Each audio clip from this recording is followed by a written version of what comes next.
Hey guys, today I'm heading to pick up a 996 that's covered in mold. Oh boy. Now, this spring we received so much rain that I am getting phone calls left, right, and center about cars covered in mold. So we're gonna go over a step-by-step process to one, remove that mold, and two, prevent it in the future. Today on this episode of Drive and Protect.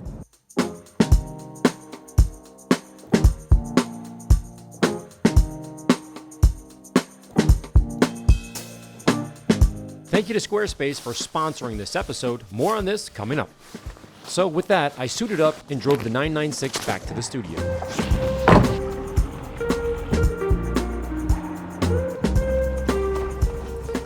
So mold's pretty much going to grow in cars for the same reason it grows everywhere else in the world. It's moisture plus poor ventilation, or in this case, the lack of ventilation, plus bacteria. Cars are especially vulnerable because they're enclosed spaces that often trap humidity or moisture, and if they're parked in a garage like this one here with zero air movement, it's a double whammy for sure. Now take a look at this. The seat bottom, the seat back, the steering wheel, again, before I wiped it off driving, and the door handles all have a little bit more mold than the other parts of the car because of the increased bacteria that we have from hand oils, obviously, on the steering wheel and the handles, and the body sweat on the seat bottom and the seat back. That's what's needed for it to thrive, and you can clearly see it here, which is actually kind of cool. In essence, we have a petri dish here on the steering wheel, the handles, and the seat. Okay, now that we have the 996 in the studio, you can see it's pretty bad, but this is actually average. Of the last 15, 20 cars I've done, I've had a way worse and a few that are not as bad, but this is right about the middle of the road. First thing you want to do is make sure that you have safety gear on. If you have a bunny suit, I suggest using it. If not, get some old sweatpants, whatever, and then you're going to throw them away when you're done. N95 mask or better, gloves, glasses, etc. Just make sure you are very safe because this can get you sick. Now, when it comes to cleaning the car, we kind of break it into three separate categories: cleaning, elimination, and then bringing everything back down to pH, or sort of rejuvenating everything. So in terms of the cleaning, the first thing you want to do is remove everything from the interior that wasn't there when you bought the car. With respect to the seats themselves, sometimes I remove the seats, sometimes I don't. The reason I don't is if it's not that bad, like this is kind of bad, but not really anything to write home about, certainly for a professional. And I also have professional machines that can get underneath the seats that don't require that. If you don't have those and you have the wherewithal, removing the seats is a good idea in some cases, so keep that in mind. Now, with respect to cleaning, the idea is you are just scooping off all the mold. There's two schools of thought here. One is to vacuum that with a HEPA filter, but I do still feel it doesn't clean as well, and there is stuff going in the air which you don't want.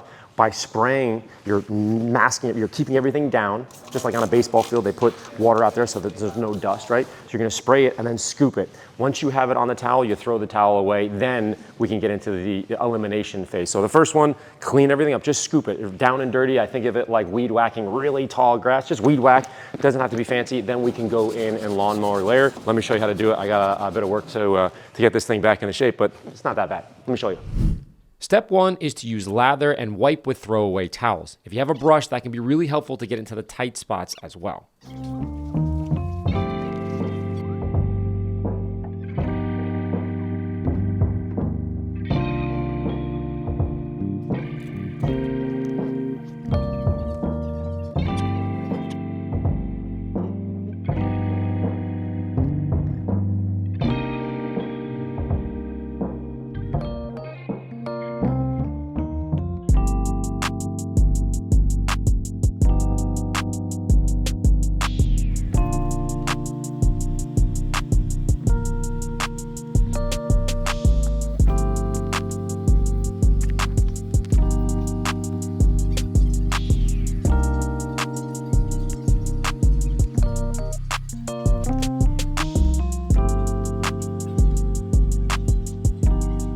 For the seatbelt, use shag fabric cleaner to easily lift and remove the light mold from the webbing.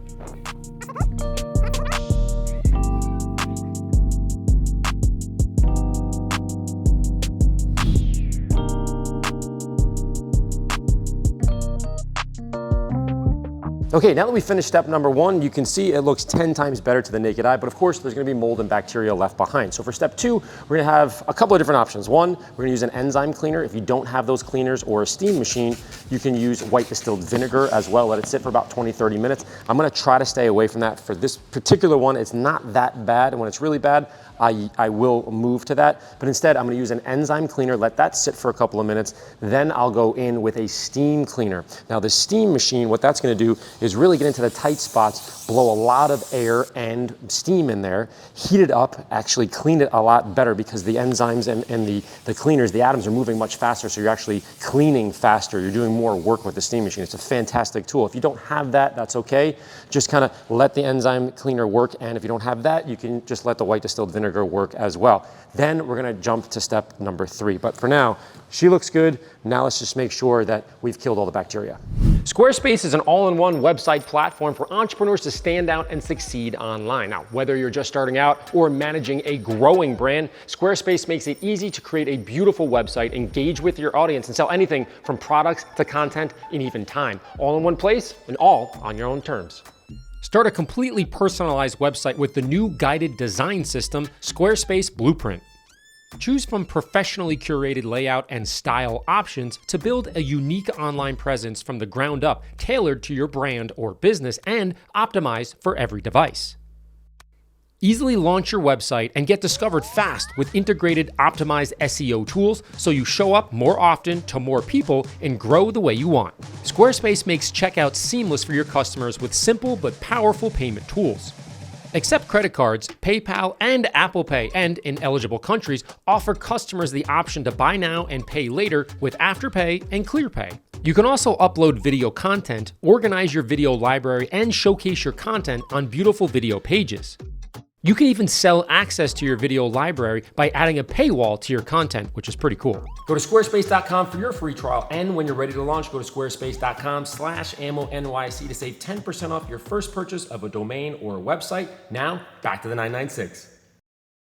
For step 2, I'm using Digest Enzyme Cleaner. Allow it to sit wet on the surface for about a minute or two and then wipe it dry. The goal here is just to not let it dry on the surface.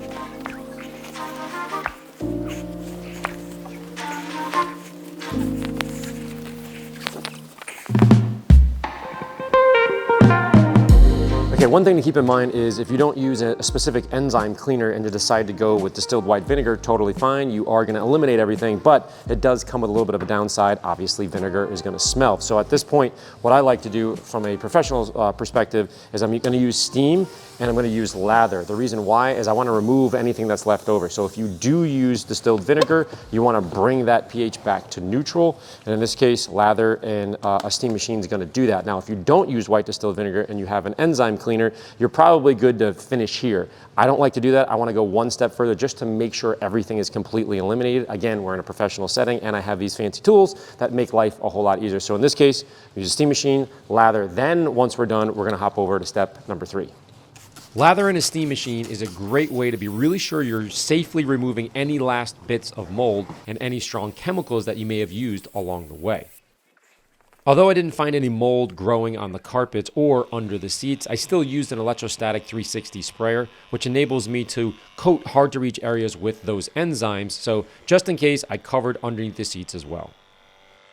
Likewise, compressed air is a detailer's best friend. If you have it, use it now and not any time earlier to avoid lifting those mold spores into the air.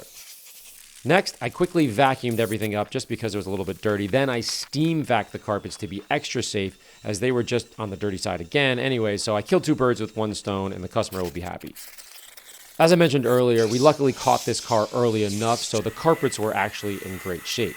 Nonetheless, just to cover all my bases, I used the wet vac again afterwards just because it uses very low moisture in the form of steam, which is key here. When I was done steam vacuuming 4 mats and 2 footwells, notice how much dirty water was left over. It wasn't that much. The idea is we weren't putting down tons and tons of water and then sucking it out. The steam allows you to clean, but at the same time have it evaporate so you don't leave moisture behind. It's very cool. If possible, leave the mats and or the car outside in the sun to fully dry when you're done. Okay, now that our pH level has been returned back to neutral, we're gonna go into step number 3, which of course is protection. We have 2 options here. Moose, that's more of a maintenance type product. This particular car, a little bit on the older side, convertible, black, very dried out. We're gonna be using silk. This is more of a restorative type moisture product, UV protection, that kind of thing. So I'm gonna run through here. It is gonna look night and day different when we're done. More importantly, the mold is gone. There's no deviation in pH levels. You do not want to leave anything, carpets or leather, anywhere other than 7, 8, right in the middle there. You don't want it to be high or low. I also shampooed the carpets. Now I did that. There was no mold there. I just did that because it's the right thing to do. It was a little bit on the dirty side, just so when I return it back to the customer, he's happy. So we probably have 15, 20 minutes of this and the car's ready to go. As you can see, silk is much thicker. It's more similar to, let's say, Vaseline than that of milk. So you're going to need to massage it into the leather and then let it soak in for about 30 minutes before buffing it to a matte finish. Now this process is going to take a little bit longer than, let's say, mousse, which is much faster. But in this case, because it's so dried out and we used chemicals that have different levels of pH, we are going to let it sit for 30 minutes just to get that moisture back into the material. After the 30 minutes and buffing it to a matte finish, you could see the difference was night and day.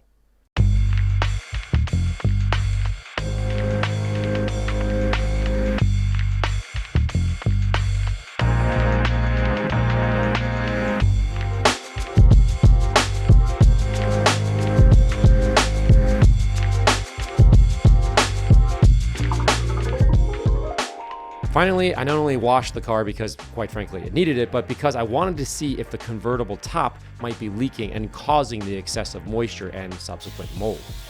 Again, this is a customer car, so I'm trying to pinpoint the obvious smoking gun. Fortunately, the top didn't leak, so it's likely another issue. So here's my conclusion on this particular car so I can relay it to the customer so that he can prevent this in the future. First, the car was stored with the roof up and the windows closed, so there was no ventilation whatsoever. Secondly, he put an outdoor cover on it so it didn't breathe. Third, it was in a garage that had no air movement, and in fact, the garage was built into the side of a hill, so there was no windows, nothing that could just be opened and air flowing in there. Third, inside the garage there was a dehumidifier, and the dehumidifier wasn't working because it was full. So this was like the triple, quadruple whammy of things that could go wrong with the car. Secondly, the car wasn't cleaned or maintained enough to decrease the accumulation of bacteria. Now, bacteria is critical in the growth of mold. Hand oils and body oils, if you leave that in the car and you do not clean it before you put it away, you're only going to further the breeding of that mold, and we saw that here.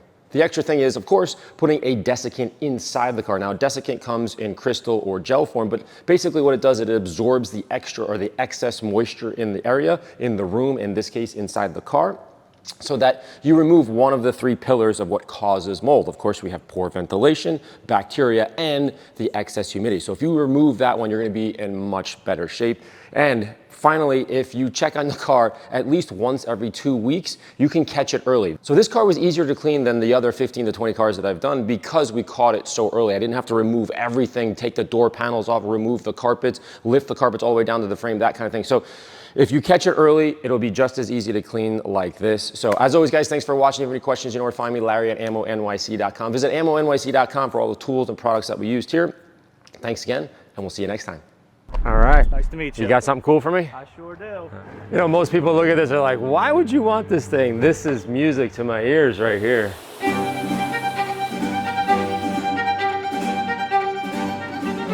Then a touch of black, 926.